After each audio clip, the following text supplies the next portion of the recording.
2024-25 অর্থবছরে 83টি ট্রেডে 2,71,000-এরও বেশি তরুণ তরুণীকে প্রশিক্ষণ প্রদান করা হয়েছে। কক্সবাজারে দেশের প্রথম স্পোর্টস ইনস্টিটিউট প্রতিষ্ঠার কাজও শুরু হয়েছে, যা আমাদের ক্রীড়া শিক্ষাকে এক নতুন মাত্রায় উন্নীত করবে বলে আমরা আশা করি। আর্ন প্রকল্পের আওতায় প্রায় 9 লাখ যুবক যুবনারীর প্রশিক্ষণ কার্যক্রম শিগগিরই শুরু হবে। সাহসী যুব সমাজের নেতৃত্ব ও আত্মত্যাগের মধ্য দিয়েই আমরা মুক্ত হয়েছি এক ভয়াবহ স্বৈরাচারী শাসন থেকে। সম্মানিত সুধীবৃন্দ, 2024 সালের জুলাই গণঅভ্যুত্থানের পর আমাদের সামনে এসেছে সাম্য, ন্যায় বিচার, নাগরিক মর্যাদা, গণতন্ত্র ও সমৃদ্ধির নতুন বাংলাদেশ গড়ার এক ঐতিহাসিক সুযোগ। সেই স্বপ্ন বাস্তবায়নে দেশের তরুণ প্রজন্মই হবে সবচেয়ে বড় চালিকা শক্তি। আজকের এই অনুষ্ঠানে আমরা সমবেত হয়েছি সেই তরুণদের অসাধারণ অবদানকে স্বীকৃতি জানাতে। তাদের সৃজনশীলতা, উদ্ভাবনী শক্তি ও মানবিক চেতনা আমাদের সমাজকে এগিয়ে নিয়ে যাওয়ার প্রধান ভিত্তি হিসেবে কাজ করবে। এই যুব সমাজ কেবল স্বেচ্ছাসেবক হিসেবে নয়, বরং শিক্ষা, স্বাস্থ্য, পরিবেশ, প্রযুক্তি ও সামাজিক উদ্যোগের প্রতিটি ক্ষেত্রে নেতৃত্ব দিচ্ছে। দেশের প্রত্যন্ত অঞ্চলে শিক্ষাসেবা প্রদান, বৃদ্ধাশ্রমের প্রবীণদের পাশে দাঁড়ানো, পরিবেশ দূষণ রোধে সচেতনতা সৃষ্টি কিংবা উদ্ভাবন ও উদ্যোক্তা বৃত্তির মাধ্যমে সমাজে ইতিবাচক পরিবর্তন আনা, প্রতিটি উদ্যোগই আমাদের গর্বিত করে। সীমিত সম্পদ ও নানা প্রতিবন্ধকতার মধ্যেও তারা সমাজের অগ্রগতির জন্য নিরলসভাবে কাজ করছে। সরকার তাদের এই যাত্রায় সহযাত্রী হতে প্রতিশ্রুতিবদ্ধ। বাংলাদেশের মোট জনসংখ্যার 1/3 যুবক, প্রায় 63% নাগরিকের বয়স 35 বছরের নিচে। এই বিশাল জনগোষ্ঠীকে ডেমোগ্রাফিক ডিভিডেন্ডে রূপান্তরিত করাই আমাদের সময়ের প্রধান চ্যালেঞ্জ। যুব ক্রীড়া মন্ত্রণালয় ইতিমধ্যে এই শক্তিকে কাজে লাগাতে বহুমাত্রিক উদ্যোগ গ্রহণ করেছে। 2024-25 অর্থবছরে 83টি ট্রেডে 2,71,000-এরও বেশি তরুণ তরুণীকে প্রশিক্ষণ প্রদান করা হয়েছে। কৃষি, প্রাণী সম্পদ, কারিগরি, তথ্য প্রযুক্তি, ট্রাফিক ব্যবস্থাপনা সহ নানা খাতে উদ্যোক্তা উন্নয়নের লক্ষ্যে প্রশিক্ষণপ্রাপ্তদের ঋণ সহায়তা প্রদান করা হচ্ছে। গত এক অর্থ বছরেই 26,612 জন যুবক যুবতীকে 152 কোটি টাকার বেশি ঋণ প্রদান করা হয়েছে। পাশাপাশি ফ্রিল্যান্সিং, কৃত্রিম বুদ্ধিমত্তা ও তথ্য প্রযুক্তি প্রশিক্ষণ কার্যক্রম অব্যাহত রয়েছে।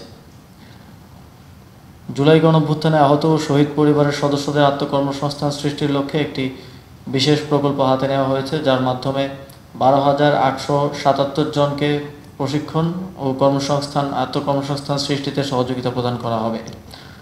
আরও উল্লেখযোগ্যভাবে আর্ন প্রকল্পের আওতায় প্রায় 9 লাখ যুবক যুবনারীর প্রশিক্ষণ কার্যক্রম শিগগিরই শুরু হবে। একই সঙ্গে জাতীয় যুব নীতিমালা হালনাগাদ ও যুব উদ্যোক্তা উন্নয়ন নীতিমালা 2025 প্রণয়ন করা হয়েছে।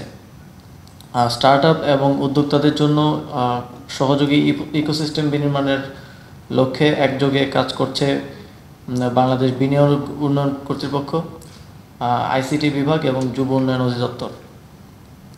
সম্মানিত অতিথিবৃন্দ, ক্রীড়া ও অবকাঠামো উন্নয়নকে আমরা জাতীয় অগ্রাধিকার হিসেবে বিবেচনা করছি। গত এক বছরে যুব ক্রীড়া মন্ত্রণালয় এই খাতে যুগান্তকারী পদক্ষেপ গ্রহণ করেছে।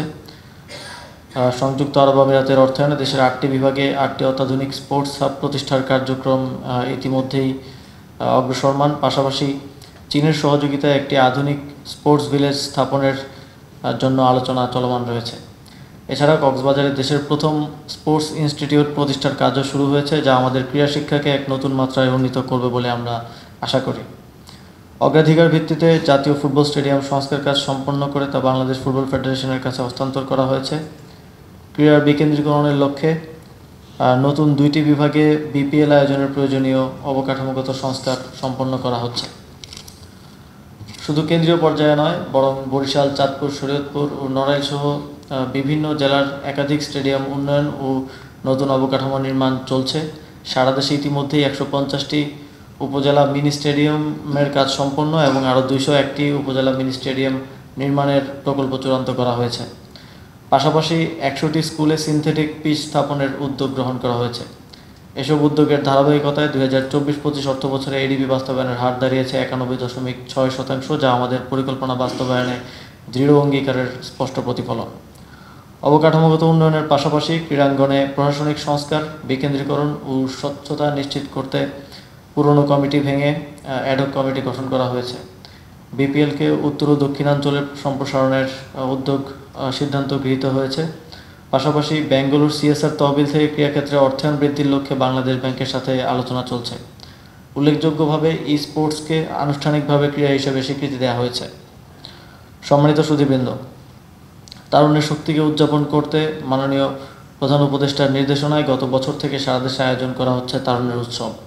প্রাথমিক ধাপে 47,000-এরও বেশি ইভেন্টে অংশ নিয়েছেন প্রায় 2,66,00,000 শিশু, কিশোর এবং তরুণ, যার মধ্যে নারীর অংশগ্রহণ ছিল 1 কোটিরও বেশি। সারা দেশে ব্যাপক সাড়া পেয়ে উৎসবের মেয়াদ 2025 সালের ডিসেম্বর পর্যন্ত বৃদ্ধি করা হয়েছে। সামাজিক সুরক্ষা ও দারিদ্র্য বিমোচনের লক্ষ্যেও মন্ত্রণালয় বিভিন্ন কার্যক্রম পরিচালনা করছে যুব ক্রীড়া মন্ত্রণালয়। সমন্বিত সম্পদ ব্যবস্থাপনা প্রকল্পের আওতায় 6,003টি বায়োগ্যাস প্ল্যান্ট স্থাপন করা হয়েছে। ক্রীড়াবিদদের জন্য বার্ষিক ভাতা বৃদ্ধি করার উদ্যোগ নেওয়া হয়েছে এবং সারা দেশে 14 কোটি টাকার বেশি ক্রীড়া সামগ্রী বিনামূল্যে বিতরণ করা হয়েছে। পরিশেষে আজকের পুরস্কারপ্রাপ্তদের আন্তরিক অভিনন্দন জানাচ্ছি। আপনাদের অবদান কেবল দেশ নয়, সমগ্র জাতির জন্য অনুপ্রেরণার উৎস হয়ে থাকবে। বিশেষ কৃতজ্ঞতা জ্ঞাপন করছি মাননীয় প্রধান উপদেষ্টার প্রতি আজকের এই অনুষ্ঠানে সদয় উপস্থিত থেকে অনুষ্ঠানকে আলোকিত করার জন্য। পাশাপাশি এই আয়োজনের সঙ্গে সম্পৃক্ত সকলের প্রতি কৃতজ্ঞতা জ্ঞাপন করছি। তরুণরাই এদেশের উন্নয়ন ও সমৃদ্ধির মূল চালিকা শক্তি। তাদের সাহস, উদ্ভাবনী শক্তি এবং মানবিক চেতনা আমাদের পথ দেখাবে। আমি আহ্বান জানাই, যুব সমাজ এগিয়ে আসুক, নেতৃত্ব গ্রহণ করুক, সমাজকে আলোকিত করুক এবং সমৃদ্ধ বাংলাদেশ গঠনে প্রধান কারিগর হয়ে উঠুক।